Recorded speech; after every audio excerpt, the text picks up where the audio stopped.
Olá, pessoal. Estamos aqui, então, de volta.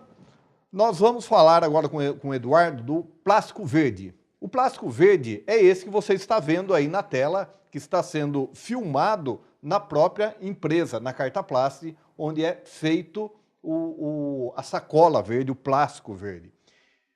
Eduardo, qual é a diferença? Você falou, tem 3. Você falou de 2 no primeiro bloco. E a sacola verde, o plástico verde, qual é a diferença de tempo de degradação no meio ambiente? Eu falo o seguinte, né, Wagner? O plástico verde eu chamo que é uma evolução do plástico biodegradável. Por que isso? O Brasil é pioneiro na fabricação do polietileno à base do plástico verde, que nada mais é do que o plástico de origem de fonte renovável, que no nosso caso é a cana-de-açúcar. Então existe a- o nosso fornecedor, ele é o único nas Américas hoje que ele consegue produzir o plástico à base de cana-de-açúcar. Inclusive, a produção dessa matéria-prima ela vai atingir o auge agora em dezembro de 2016. Então, você tem que ter um contrato para você comprar esse material da petroquímica, porque isso não é estendido a todos os clientes que eles têm. Você fecha um contrato, você tem uma demanda para retirar desse material com eles por mês. Porque não, imagine você, uma planta aí que produz 200, 300 mil toneladas mês vindo da cana-de-açúcar, isso daí é impossível você manter uma produção dessa. Então, o que acontece? O plástico com origem da cana-de-açúcar ele é muito recente no Brasil também. Ele tem 1 ano e meio aí, Nossa. aproximadamente. Né? Só que é um plástico, vamos falar assim, a grosso modo, se você pegar um plástico convencional e levar para um laboratório, a molécula lá de carbono do plástico convencional, como ele é origem fóssil, origem do petróleo, vai ser uma molécula de carbono muito antiga, entre aspas, esse antiga. Se você pegar um plástico verde e a molécula de carbono você vai levar para um laboratório, você vai ver que é uma molécula de carbono muito nova, muito recente. Por quê? Porque ele plantou a base da cana-de-açúcar. Sei. Então você plantou, você extraiu o plástico, você produziu o plástico, ele é muito recente isso daí. Então é uma tecnologia genuinamente nacional isso, e nós da Cartaplast nós temos esse plástico verde na nossa linha de produção. Nada mais é do que a origem à base da cana-de-açúcar.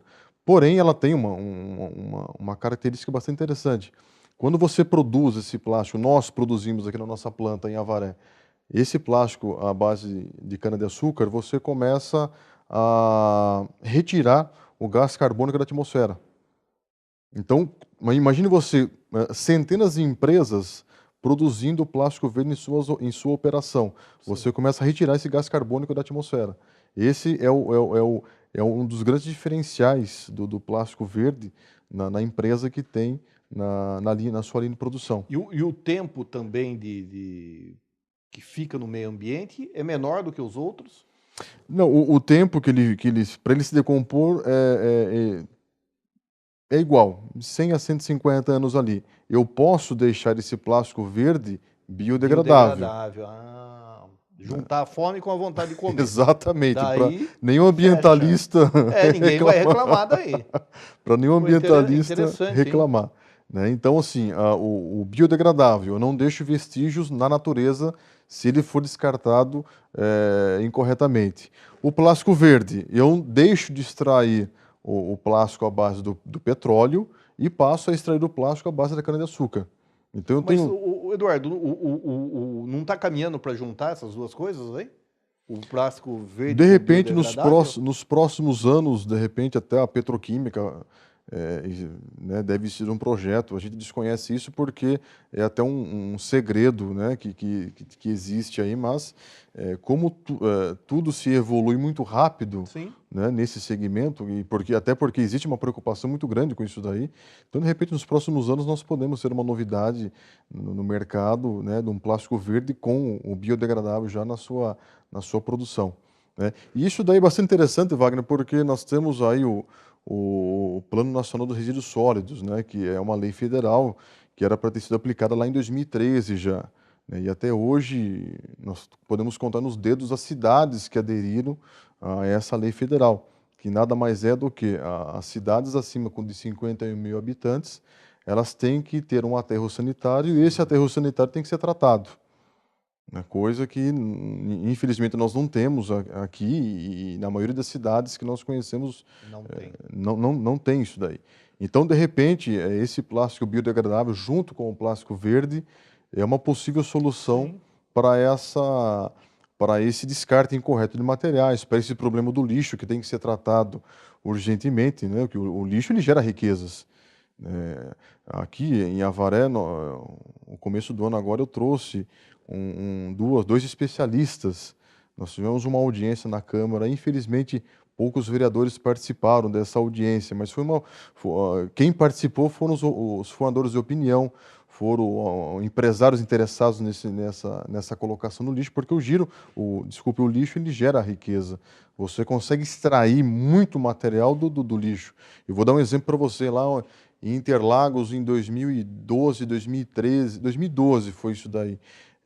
O troféu do vencedor do Grande Prêmio de Brasil de Fórmula 1 em Interlagos, ele foi recolhido do lixo. Eles fizeram o troféu da reciclagem do lixo em 1 hora e meia de corrida, 2 horas de corrida. De todo o material plástico descartado no autódromo, na sexta-feira, no sábado e domingo, eles fizeram o troféu para o primeiro, segundo e terceiro colocados. Inclusive, todo o plástico descartado, né, naquele fim de semana, ele virou bancos, cercas e foram doados para algumas instituições de caridade e algumas cooperativas, inclusive. Então, assim, o plástico não é o vilão do meio Sim, ambiente, sim. né? Você tem uma série de produtos que você consegue dar origem a novos produtos para ele. Inclusive embalagem de sorvete. Por exemplo, nós temos uma pesquisa lá que fala de sacola plástica, que mais de 80% das donas de casa pegam a sacola plástica do supermercado e utilizam como lixo na casa, Sim, muito comum. né? 98% O dessa o vez. Datafolha fala isso daí, nós temos um número disso daí lá. Então as pessoas não precisam comprar aquele saco preto de lixo e a própria sacola do supermercado vira o Exato. acondicionamento para colocar o lixo e ser descartado.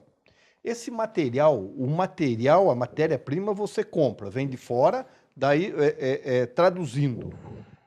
Pega esse material, junta esse material, faz o plástico e do plástico você faz a sacola.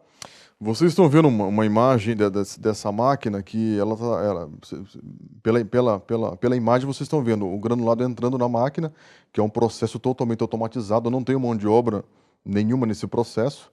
Então o granulado ele entra, que é matéria-prima do plástico, seja ela cana-de-açúcar, seja ela a base do petróleo. É um granulado que ele entra na máquina, a máquina ela derrete esse material e processa ela a 240, 250 graus. Aí ele forma o plástico, nós fazemos o plástico em nossa unidade aqui. Nós compramos essa matéria-prima nós temos um fornecedor no Brasil, mas nós temos fornecedores nos Estados Unidos, Coreia, Japão, né, que hoje, para nós, é mais conveniente ficarmos com um fornecedor só. Mas existem outras petroquímicas no mundo todo que nós compramos. Mas enfim, nós produzimos o plástico. Esse plástico produzido, vocês estão vendo essa bobina grande que está saindo da máquina agora. Ela vai para uma outra máquina, é uma outra linha de produção, para daí sim serem confeccionadas as sacolas plásticas para supermercado. Nós temos essa outra bobina que está aparecendo mais transparente aí.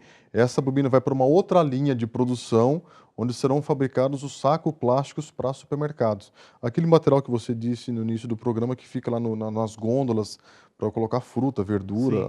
né, embalar carne, enfim. É esse material que nós temos, né, basicamente 3 linhas de produção. Nós produzimos o plástico, produzimos as sacolas plásticas e produzimos os sacos plásticos. Esses sacos plásticos, nós atendemos a indústria alimentícia e a indústria automobilística. De todos esses estados. Você tem fornecedor em todos esses estados? Tem o cara que vende ou você vende pela web? Hoje a empresa, nós contamos com alguns representantes, inclusive no site nosso aparece a região de cada um deles, o contato deles. Nós temos alguns representantes e nós temos algumas vendas diretas que são feitas por aqui. Onde nós não temos os representantes, aí são feitas as vendas diretas. Então, com essa estrutura de vendas, nós atingimos hoje, que eu falei, os 15 estados mais Distrito Federal e alguma operação em América do Sul. No próximo bloco, o empresário vai nos dizer até que ponto essa crise tem afetado não só a empresa dele, mas como todo o parque industrial do Brasil. Aguarde que voltaremos já.